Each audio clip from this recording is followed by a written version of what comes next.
Welcome to the Oklahoman's video studio. I'm Dave Morris, joined by two of my very favorite people in Oklahoma City to talk about Downtown OKC events. Mallory O'Neill, Staci Sanger. Ladies, thanks so much for stopping in. Thank you Dave. for having us. It's been a while since you two have been here. I know. Dynamic duo. What's the deal? Yeah. Putting the band We're back back. together. We're back. Very nice. This is our comeback right now. Yeah. Well, and it's probably ramping into a very busy season for Downtown Definitely. OKC. And Yes. let's just kind of back up a second and review what does Downtown OKC do, and especially as this season gets busy for you, what are you guys preparing for? Man. I love that question. That is. We manage the Downtown Business Improvement District, so the 8 character districts that are down here. Film Row, Bricktown, Automobile Alley, we manage those for the property owners. They've assessed themselves to hire us to come in and provide additional services to what the city already provides. So if you see the guys on the street vacuums, they're with us. And Have you guys ever done that before? no goals. No, we need I to jump on a have to street do vacuum. it. I We haven't have to been do on it. one. We need to. Yeah.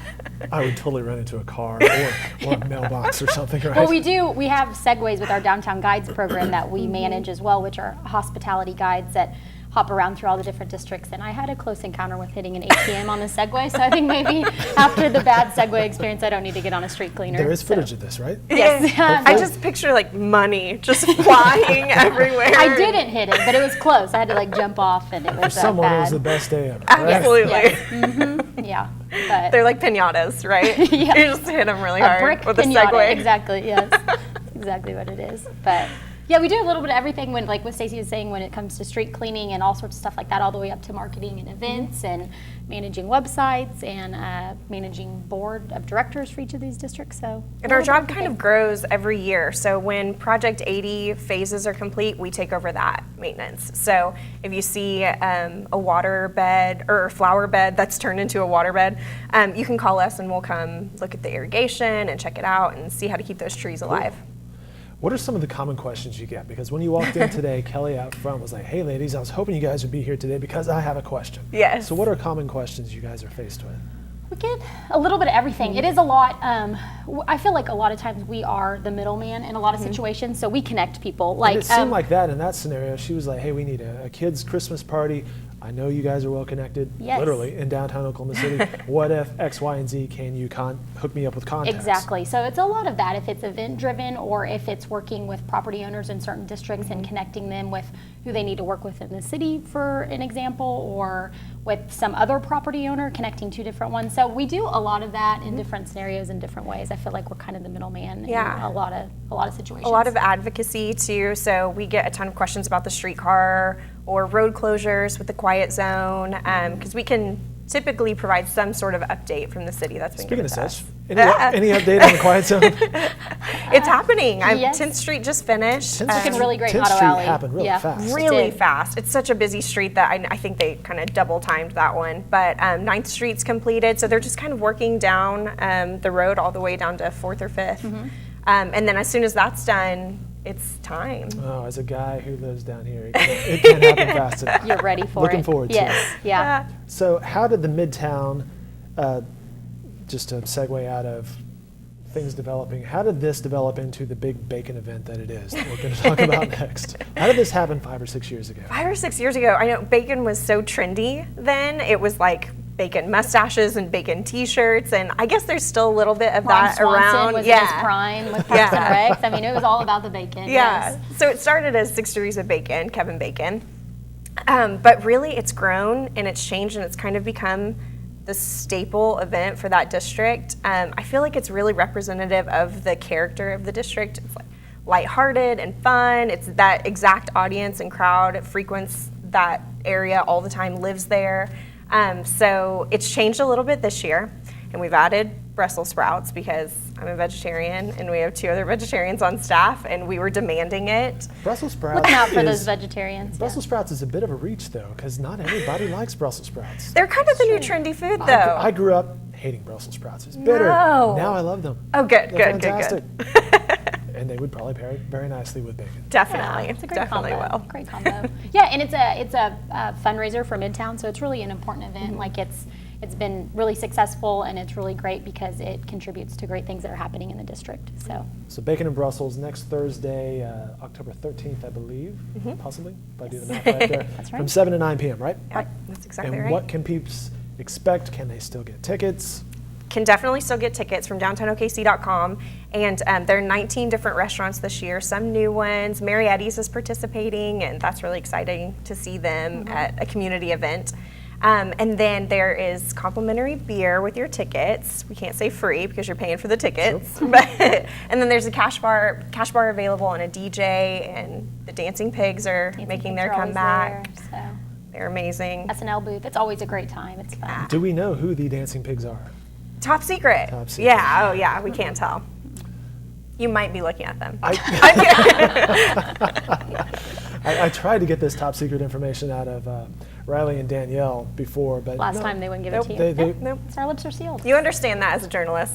gotta Very protect important our stuff. Important Keep the sources. identity of these dancing pigs hidden. We'll never tell. So. Well, speaking of Danielle and dancing, Yes. another video has surfaced. Oh my gosh. Oh, Danielle, please there be it watching. is. Look at that. Classic bacon moves. Those are great. Sizzling in the pan. That is very nice. Now, my question on this, and that's just gold right there. Props to Danielle Dodson for posting that on social Yeah, media, whether she had a choice or not. If we can figure out how to make a video your email signature, I think she should make that her email signature. Just every time Every she time shoots you off an communicate email. anything, have that going. I like that. That's Was a that great part idea. of a bacon and eggs Halloween costume, or did you guys just happen to have, you know what, I know a guy with a bacon costume. Actually, our financial director, she's the queen of costumes. She has something like 20 or 25 Yeah. different. Truly. Yeah. She Animal just or busts them out. food-related costumes. So she said she needed to get a bacon one for this event. So, And there it is. and that's It's the real. story She found behind it. that. Yeah. All right, good job, Paige, pulling up the Danielle bacon, dancing bacon. Love it. Bacon and Brussels coming up next Thursday, October 13th. We should say where it is. It's in Midtown, but it's the Guardian, right? Yep, the Guardian parking lot, and it shares a parking lot with the Midtown Vets. Right, so it's like 11th and Hudson or something. Yep. All right, very good. Next Thursday from 7 to 9 p.m., which takes us to Pumpkinville, Yay! Pumpkinville. which is sort of like Funky Town, right? Yeah. Take you down to Pumpkinville. Yes. Or maybe it's not at all. However, It's an incredible pumpkin display that the Myriad Gardens does every year. They piggyback on the changing of the season, fall time. It's really gorgeous. They have children's activities, and it's really kind of a sight to see. I mean, when you think about I pumpkin forget how many patches, pumpkins Leslie said they were bringing in, but it's it's thousands. unbelievable. It's unbelievable. Tons. And so So they've been beautiful. closed for a couple weeks. The children's area has, but they're bringing it back, and it's just unbelievable what they do with these displays. It's not like picking up a pumpkin from the pumpkin patch. Yeah. So it's really incredible to see. She also mentioned that they had scarecrows, sponsored scarecrows, and I asked Riley and Danielle if they were contributing a scarecrow, and they were like, Dave, I don't know what you're talking about, really. Next costume. Yes, Yeah. exactly. Those are our dancing pigs. They do However- scarecrows too. Yeah. What if you were to submit a scarecrow? What might that be? Oh my For like, gosh, I love if- that. for example, the Philharmonic, I believe they had the Three Amigos Okay. type scarecrows. There was a rumble from that's the genius. from the thunder. Yeah. Very cool. The Spy's doing one, and theirs is like a cool hat and sunglasses and Spy t-shirt. It's perfect reflection of the Yeah. brand. That's Ferris for you. Yeah. Yes. What would we do? I guess a cityscape of Yeah. scarecrows, different heights. Yeah, I like that. So is Pumpkinville up and running or not yet? Tomorrow. Tomorrow, Tomorrow's okay. opening day. Yep. Very And it's good. $6 to enter. If it's 3 or under, you're in for free. Lots to do and see. Very Over cool. at the Myriad Gardens, perhaps we should have a Steve Lackmeyer scarecrow, you know? Yes. Which is a good Great segue idea. into our next Look topic. at that. Perfect He has a segue. book Very launch, by the way. nice. In fact, if he were in the office right now, he would be seated directly behind you ladies, so he would be in the Oh. background going, why are you talking about me? I hear you guys in there. However, he has a book launch coming up, right? Yes, he does. It's happening next Wednesday. So he's launching his second version of his Bricktown book. So he wrote an original one. This catches us up to present speed. So it's about mid-70s through today. Just channeling the history of Bricktown and catching us up to today. So we're really excited. He's doing a book launch in Bricktown at the Chevy Bricktown Event Center on Wednesday at 11:30. It's a luncheon, and space is limited, so we're telling everybody to sign up as quick as they can. They can find information on our website about it, but there will be free lunch provided by the brewers, and Steve's going to talk all about his book, so we're excited for it. I want to say this is his third book. He may have more, but he had OKC the first time around. Skirvin and Bricktown. Yes. Frankly, all three of those are ongoing stories in the city.